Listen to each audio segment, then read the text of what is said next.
कैसे किया जाए। अमेरिकन सांडों से धर्म के नाम पर पूरा देश गौ माता पर टिका था और गौ माताओं का खात्मा कर उनसे नफरत पैदा की।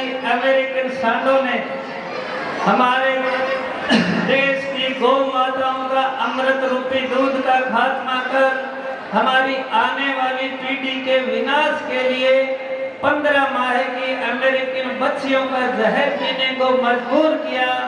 अमेरिका वालों ने पूरे देश के एक ऐसी दिमक लगाई जो जन्म से लेकर मृत्यु तक भारतीय नागरिक आगे भूसा डालता रहेगा और पीछे से भारतीय नारियां इनका मल यानी कि गोबर डालती रहेगी।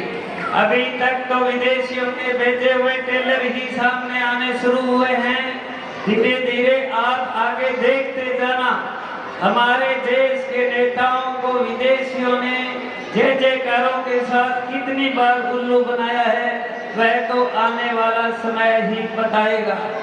और ताजा उदाहरण हमारे देश के प्रधानमंत्री मोदी जी ने पूरे देश के लिए एक बहुत बड़ा स्टेप लिया था नोटबंदी का, लेकिन हमारे देश के भ्रष्ट राजनेता और अंग्रेजीदा अफसरों ने मिल करके उस स्टेप को चकमाचूर कर दिया और पूरे देश की अर्थव्यवस्था का खात्मा कर दिया। 1.25 अरब की जनसंख्या वाले देश में अकेले मोदी जी क्या कर सकते? ऐसे देश में कैशलेस तो चलेगा नहीं, कैशलेस की जगह कैशलेस ही चलेगा, क्योंकि यही हमारे देश के नेताओं की सोच है कि हमारा पूरा देश एक खुला जंगल हो जाए। हमारे देश के नेताओं को सत्ता हथियाने के लिए इसे और अच्छा तरीका नहीं है।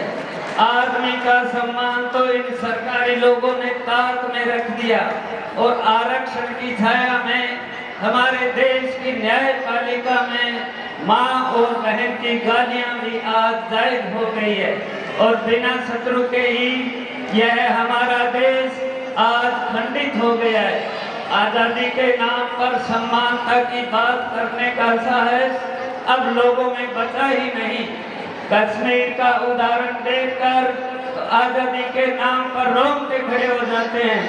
कश्मीर समस्या और बांग्लादेशियों का भारत में प्रवेश दोनों ही भ्रष्टाचार के शक्तिशाली प्रमाण हैं। जहां देश जलता हुआ दिख रहा है, बिकता हुआ दिख रहा है, इन्हीं के बीच हमारे देश के भ्रष्ट राजनेता स्वतंत्रता की कस्में खा खा कर सत्ता के सुख भोग रहे हैं। इस जमीन को गुलामी से मुक्त कराने के लिए स्वतंत्रता संग्राम की नींव रखी गई थी।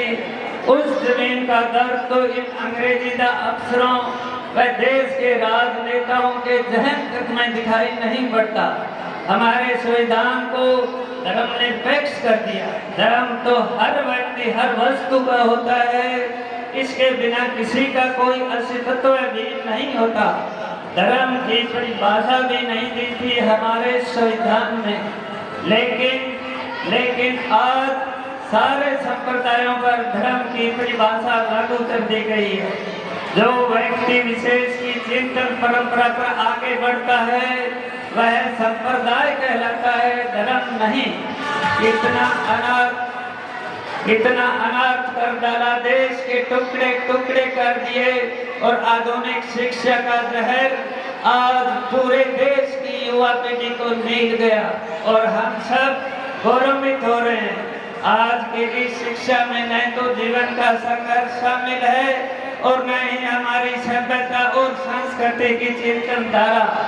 बस विदेशी नकल से फैक्ट्रियों के माल की तरह स्कूलों से बच्चे निकल रहे हैं और पेट भरना सीखने के लिए जीवन के 20 साल लगाने पड़ते हैं। पहले बच्चों को माँ और बाप से छीन कर लाओ और फिर उनकी पूंजी उजाड़ कर उन्हें 10वीं करो ताकि वह वापिस अपना पुश्तैनी काम नहीं कर सके और बेरोजगार घूम घूम कर हमारे देश की शिक्षा प्रणाली को कोसता रहे और हमारी सरकारें इनके लिए इस समस्या को एक जनसंख्या के माथे थोप कर मस्त रहे। हमारे देश की चुनाव व्यवस्था भी गजब की है। कुल मतदाताओं में से 50% के मत प्राप्त करने की अनिवार्यता तो है ही नहीं। रही सही कसर चुनाव आयोग द्वारा क्षेत्रीय दलों को लोकसभा का चुनाव लड़ने की छूट ने बिगाड़ दी। जो चुनाव जीतता है वह अपने पूरे क्षेत्र का नहीं, क्षेत्र के 35% मतदाताओं का भी प्रतिनिधि नहीं होता है। यही हाल हमारे देश में राष्ट्रपति और राज्यपालों और मुख्यमंत्रियों का है। उनकी भी नियुक्तियां पहले तय होती है, फिर वह लोकतंत्र में कैसे तटस्थ भूमिका निभाएंगे। इस स्थिति में यह कहना सर्वथा गलत होगा कि हमारी राज्य सरकारें पूर्णतः केंद्र से स्वतंत्र है। अब देख लो हमारे देश की आजादी और संविधान का प्रसाद अभी तक तो हमारे देश के राष्ट्रपति और राज्यपालों और मुख्यमंत्रियों को भी नहीं मिल रहा, तो हमें कौन देगा? क्या यही सपना था? क्या यही सपना था सुभाष चंद्र बोस और बापू की आजादी का? साकार राम और कृष्ण के देश में धार्मिकता का सारा छोड़कर सभी अधर्म के राह पर चल पड़े। अब किसी को भी कोई आस नहीं रही कि सरकार कभी नीचे तक, समाज के आखिरी व्यक्ति तक भी पहुंचेगी। बड़े बड़े प्रभावशाली अपराधियों की फाइलें दिल्ली में ठंडे बस्तों में बंद है, एक पर भी कार्रवाई नहीं होती। सत्ता के इर्द गिर्द जो लोग जुड़े हैं वह खुद बड़े बड़े अपराधों में लीन है। ऐसे में आम आदमी को लोकतंत्र का सुख कैसे मिले? आने वाले समय में यह अधर्म के असुर ही हमारे इस देश पर राज करेंगे। इसका एक ही निवारण है, हर व्यक्ति अपने अपने उत्तरदायित्व का स्वयं वहन करे, जागरूक रहे, सरकार के कार्य और नीतियों पर नजर रखे और भ्रष्ट लोगों का सार्वजनिक बहिष्कार करना होगा। और इस देश के लिए हम सभी को एक बार अच्छी सकारात्मक सोच के साथ दोबारा जागना होगा। जय भारत।